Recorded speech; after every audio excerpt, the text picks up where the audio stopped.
Believe it or not, I'm here today to convince you that building peace in the Holy Land is not only possible, but easy.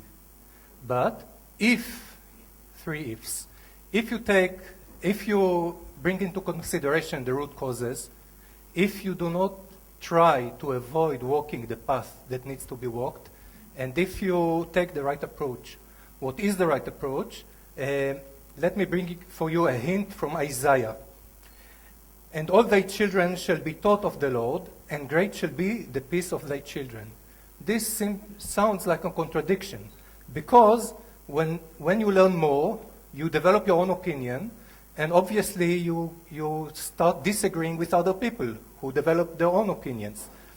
But the verse tells us that if you are truly connected with the divine, you can grow peace together with the growing disagreements. But let's start in the beginning.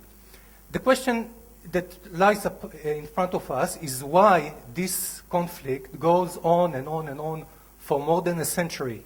Why do any attempts to solve it seem to crash and burn?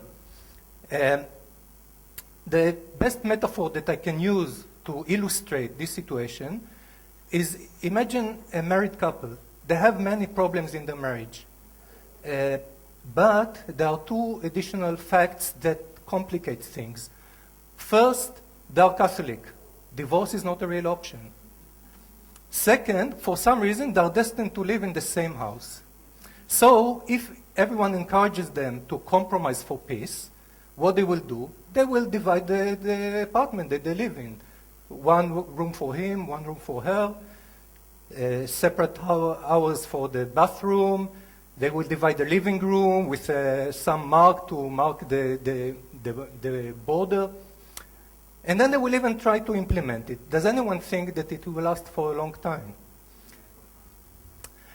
If we take this illustration and go back to this Israeli-Palestinian conflict, I think that despite what many think, we should really admire both Israelis and Palestinians trying for 7 years to maintain the separation process that was defined in Oslo. The problem is not the goodwill of the two peoples. The problem is that this separation model is not the right solution. If you go to this couple, what they need is not a good divorce agreement. Divorce agreements can be an excellent solution, but not to this problem. In this case, they have to go into marriage counseling. This is the only thing that will solve their problems. In the same way, if we try to address the Israeli-Palestinian conflict with separation, it will not work, because the root cause of the Israeli-Palestinian conflict is the ignorance of each other, which leads to prejudices and fears and mistrust, and are a result of broken relations. In this situation, anything that the other does is interpreted in line of these negative stereotypes, and no wonder that it is, again, reinforces them. Now comes the question, are these stereotypes based on reality? Do we really know each other and know that the other is so bad that we should not trust them, should fear from them, maybe even hate them? So if, again, we go back to this Catholic couple, even if this was the reality, we should have been working on the relationship, because we have no other choice. But it is very comforting to realize that actually the communities are extremely segregated. Why is it comforting? Because there is no way in the world that we can really base what we think about each other on real knowledge. The thing is that when we always maintain full image of the other, and when we don't have enough real information, we fill the gaps with stereotypes and prejudices and so on. In this situation, what we need is obviously education. But again, we have to examine what type of education do we need. Because when we have these images and these stereotypes and these prejudices rooted in our mind for so long, from such an early age, We can hear all the lectures in the world from the best experts and from the highest authorities. We will get the information. We will be even convinced in our minds, in our cognitive level, that this is correct, that we should respect the other. We will nod our heads with agreement. And we will continue to hold our prejudices. In order to change the mind, we need something stronger and direct and strong experience. And how do we create this strong experience? So the answer to me came from my personal experience. About 20 years ago, I somehow got into a group of young adults that was active in interfaith dialogue. They would have meetings every month in which they would discuss issues of faith. The non-Jews in the group were mainly Christian theology students. And I myself, just a few months before that, took a class in the Hebrew University about Christianity. So it was for me very fascinating to have all these conversations, ask them the difficult questions, and see how real people wrestle with them. But then, and for a while, for a few years, this was enough. It was some kind of intellectual fun. I never missed a meeting. I came every time. I had all these conversations. It was nice. But then, after a few years, I reflected on the process that I was going through. And of course, I grew up in Tel Aviv with the usual prejudice that a Jew has towards Christians, which is based mainly on the Crusades and the Inquisition. And here I was meeting real people who were really trying their best to worship God. And I noticed that my own attitude towards Christians and then towards Christianity was changing. It became more complex and more accepting. So I realized that that real, open, heart-to-heart, sincere dialogue, interfaith dialogue, has a very powerful transformative power to change people's minds. And I developed what I call now the Interfaith Encounter approach, which 10 years ago was the foundation for the formation of the Interfaith Encounter Association. The Interfaith Encounter approach have three advantages that makes it so effective. The first is that when we come from this perspective of religion, and I think I have to stress right away that I'm not talking about religious people, definitely not only about religious leaders, but also not about practicing religious people. But at least in this part of the world, everyone has some level and some way of conversation with their own religious tradition, at least as it is manifested in our culture.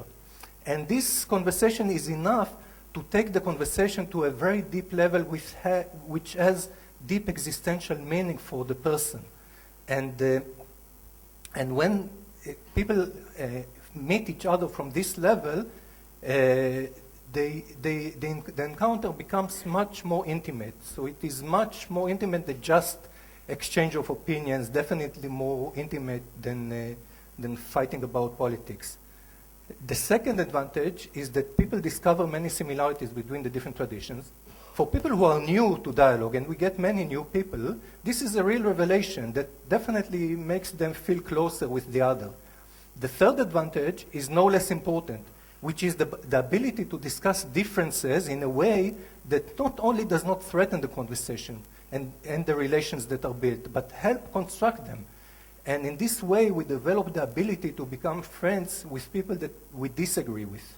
And there are two side benefits, you can call them, that result out of that approach. One is these new people that I just mentioned. We get many, many new people who are not part of any other dialogue. And I can say that the vast majority of the hundreds of thousands of people who are active in the Interfaith Encounter Association met the other for the first time through our activities.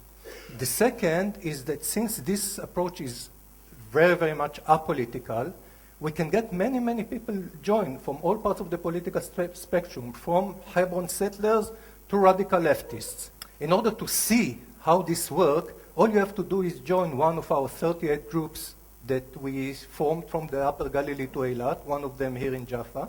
And you will be able to see and be part of it in your own eyes and in your own being.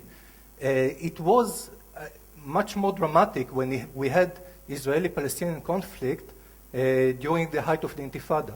No less than 12 times we had Israeli-Palestinian retreats between 2002 and 2005, where Israelis were coming from Jerusalem or Tel Aviv, escaping exploding buses, coming to meet a group of young Palestinians from Nablus, who were very much consistent with the profile of the suicide bomber. These young Palestinians from Nablus took the road at 4 a.m. in the morning, escaping tanks and ambushes, and spending 12 hours on the roads, which should take an hour and a half. And they always arrived. And the two groups have never met the other before, most of the people there. So all they knew about the other were coming from their prejudices and from the media. In these years, what that means is that the other is always busy trying to kill them. So in the beginning, they used to meet first in the afternoon of Thursday. You could see really two well-distinct groups sitting in two parts of the room. Then there was the first dinner. They were sitting in separate tables. But then you could see physically how the two groups mix more and more. They would obviously they would attend the sessions. The sessions were mixed. They were talking to each other, but you could see them taking any other opportunity to speak. They will stay together in coffee breaks. They would sit together in meals. They will have long conversations into the night. One day later, on Friday evening, we used to have a social evening. This took different forms each time. Sometimes they would singing together, dancing together, telling jokes with each other, all that after only 24 hours from the time they first met. And then when the time came to bid farewell on Saturday, it was always with hugs and tears and wishing to meet again soon. And the drama continues to unfold as our interfaith journey continues. So two quick examples. One is this example of a group of sheikhs and rabbis that we started last year. The rabbis are leading rabbis in settlements south of Jerusalem, heads of yeshivot, chief rabbi of a big settlement, etc. The sheikhs started with a few sheikhs that were leading big clans of tens of thousands of people in Hebron. But the most moving encounter was the one when a few Salafi sheikhs joined the encounter. These people have met Jews for their first time. And I'm sure that 2 weeks before, if you would have told them that they will be meeting Jews, not to mention settlers, they will tell you are crazy. And you could see that they are inexperienced with interfaith dialogue. But the warmth and the empathy that was there when we farewelled will not be easily forgotten. Another example is a visit that we held just a few months ago in the Maidan concentration camp. It was the culmination of the second conference of the Euro-Mediterranean Abrahamic Forum, which we started.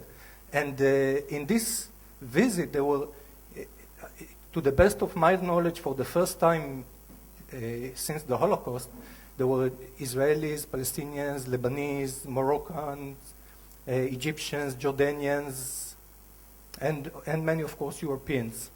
And when we ended, we gathered around a huge pile of human ashes, and we held a ceremony that included reading names of people who died there and holding prayers by a priest, a sheikh, and a rabbi. So all this tells us how effective is the interfaith encounter approach, but I think it tells us much more. It tells us that achieving peace is very easy if you take the right approach. But you have to understand that this means that you have to take the initiative.